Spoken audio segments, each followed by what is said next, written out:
Muy bien, y continuamos con más información y recibiendo invitados, porque ya está junto a nosotros el doctor en Ciencias Económicas, docente e investigador, Marcelo Alós, con quien vamos a hablar sobre la coyuntura, lo que está sucediendo en este momento, algunos números que tienen que ver con la pobreza, la indigencia y el IPC también del mes de julio. Marcelo, ¿cómo va? ¿Todo bien? Gracias. No, gracias a ustedes por la invitación. Bueno, se conoció, nosotros anunciábamos en los títulos también, ¿no?, que se había conocido finalmente el IPC del mes de julio. Contanos cuáles son los números y qué análisis podés hacer vos justamente de esto. A ver, dos cosas para analizar respecto del 2,1% de inflación que se publicó en el día de ayer, de la inflación de julio respecto de junio, ¿no? A ver, si uno mira los últimos 10 años de inflación de la Argentina, la inflación actual que tiene la Argentina está dentro del promedio de los últimos 10 años. Solamente se salió del promedio a finales del 23 y casi todo el 24, que alcanzamos un pico de inflación, no sé si se acuerdan, en enero del 24 del 25,2% sí, en el mes de enero. Sí, sí. Solo en el mes de enero el 25%. Impulsada por una devaluación tremenda que se hizo antes de cuando este gobierno asumió. Pero sacando ese periodo, digamos, ¿no? Porque ahí después la inflación bajó, acuérdense, del 25 bajó hasta 1,4 a mediados de año, y después a mediados del año 25, y desde el año 25 hasta ahora ha ido paulatinamente creciendo, y como que se ha estancado en el 2 ahora. Claro. A veces 1,9, 2,1. Ahora, ¿tu lectura, Marcelo, es que sigue siendo alto o no, sí, este número porcentual? Sí, porque una inflación que yo creo que va a ir rondando alrededor del 2% mensual, poquito más, poquito menos, después podemos explicar por qué fue el 2,1, implica una inflación anualizada del 30, un poco más del 30%, y una inflación del 30% anual es mucho. Imagínate, si vos ganás 100 pesos y no se te actualiza tu salario, en un año perdés el 30% de tu salario. Entonces es una inflación considerable, es una inflación que en términos macroeconómicos tiene mucho impacto porque desalinea los precios, dejan de funcionar como incentivos para la inversión. Es decir, una macroeconomía que está desordenada, aún con un 30%, pero de vuelta, anual, ¿no?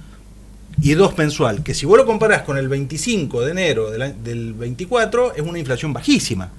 Claro. Bien. ¿Y qué rubros son los que presionaron de alguna manera para que se llegara a esto? Bueno, en particular, en la inflación de julio, lo que presionó fueron la estacionalidad de algunos componentes del IPC.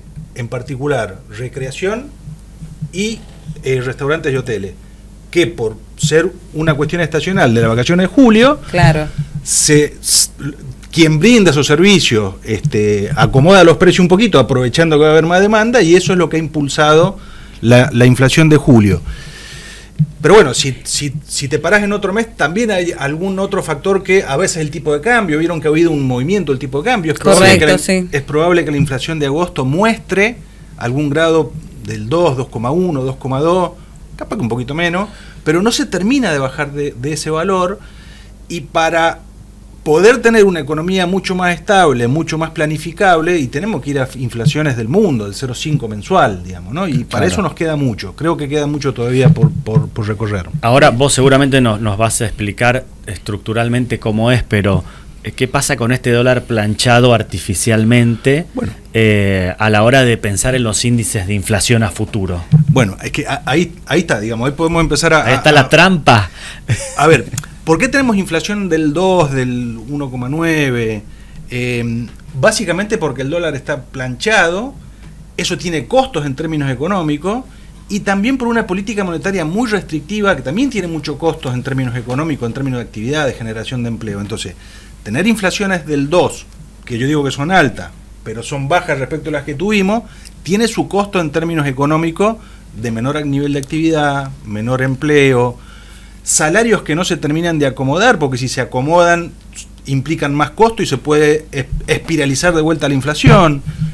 Entonces ahí donde está la cosa, y ahí donde está la política económica, que creo yo que a veces tiene que, y por eso digo que va a ser muy difícil que se baje de estos niveles, porque el año que viene un año electivo, el gobierno no va a querer que sigamos padeciendo costos en términos de actividad, de empleo, y es probable que tenga que soltar algo o hacer alguna política expansiva que es muy probable que no deje que la inflación baje, por el contrario, capaz que esto es un piso, digamos, ¿no? ¿Y cómo se relaciona, a ver, esto que estamos hablando, para ir con el segundo tema, con los índices de pobreza que también hemos estado desarrollando? Nosotros la semana pasada, más precisamente con Gabriela Lirusi, nos mencionaba cómo se habían dado estos números, que el crecimiento era exponencial para lo que veníamos hablando. A ver, la pobreza, por esta devaluación que hubo en su momento, que implicó que se aumentaran muchísimo los precios de los alimentos y que los salarios se quedaran estancados, la pobreza en primer semestre 24 alcanzó casi el 55% de la población. A partir de ahí empezó a bajar. Y es cierto que empezó a bajar, y Milei lo toma como una bandera política que bajó la inflación. Pero claro, bajó a partir de un aumento que la propia política del Estado hizo en el 24. Bajó tanto que hoy estamos en niveles del 30 más o menos, ¿no? A comparación de ese 2024. Claro, del 55 bajó al 30, que sigue siendo un valor alto de pobreza, pero que ya ahora empieza a mostrar indicios de que la pobreza vuelve a aumentar. Poquito, pero vuelve a aumentar. Yo, por ejemplo, hice los cálculos trimestrales de la pobreza y ya en el último trimestre del 2024, todos los trimestres uno veía que la pobreza bajaba. ¿Cómo se mide la pobreza? Entendamos esto. La pobreza se mide el ingreso per cápita, el ingreso del hogar puesto per cápita, es decir, dividido por los integrantes, y se lo compara ese ingreso per cápita con una canasta alimentaria que incorpora elementos no alimentarios.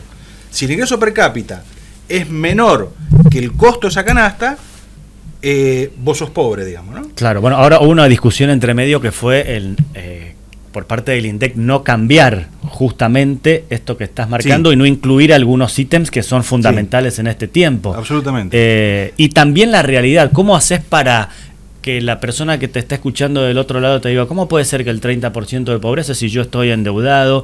Si hay un índice de endeudamiento tan alto, ¿cómo se relaciona todo esto con la economía real? Aparte vemos que los salarios, vemos claro, que ayer justamente estábamos repasando una información que mencionaba cuánto tenías que cobrar, qué salario tenías que percibir del grupo familiar para no estar bajo de la línea de la pobreza, de la indigencia. Es como que cada vez se abren más categorías porque nunca pasamos la clase media. Y una cosa muy interesante, los únicos niveles de ingreso que han tenido alguna actualización en términos de inflación han sido los salarios más bajos, el del cuentapropista, el del informal. Y como ese salario está muy cerca del umbral de la pobreza, es decir, este ingreso que se compara con la canasta, hay muchas personas que, supongamos que la línea de pobreza es $100, 100 pesos, bueno, hay mucha gente que pasó a ganar 98 a 102. Entonces esos poquitos salieron de la pobreza, pero van a volver a caer. Claro. ¿Qué es lo que está pasando Recuerdo ahora? que lo tratamos, ese tema lo tratamos en una oportunidad en el noticiero. Tal cual. Claro. ¿Se entiende lo que digo? Sí, ¿no? sí, perfectamente. Entonces, los salarios que más se han recompuesto son los más bajos. Eso ha permitido que mucha gente salga de la pobreza, pero son los primeros que van a caer de vuelta, y es, vuelvo a repetir, lo que estamos viendo que ha pasado a partir del último trimestre del año pasado y que se repite en el primer trimestre del 2026, perdón. Hay más gente pobre, porque bueno, por lo que acabamos de contar, la inflación, el salario que no se ajusta, etcétera. Bien. Marcelo, muchas gracias. Habrá que estar atento a cuáles son los movimientos del gobierno nacional de cara a las próximas elecciones. Hay que estar atento. Vamos a ver qué teoría es a la que más se acerca. Gracias. Hasta la próxima. No, gracias a ustedes.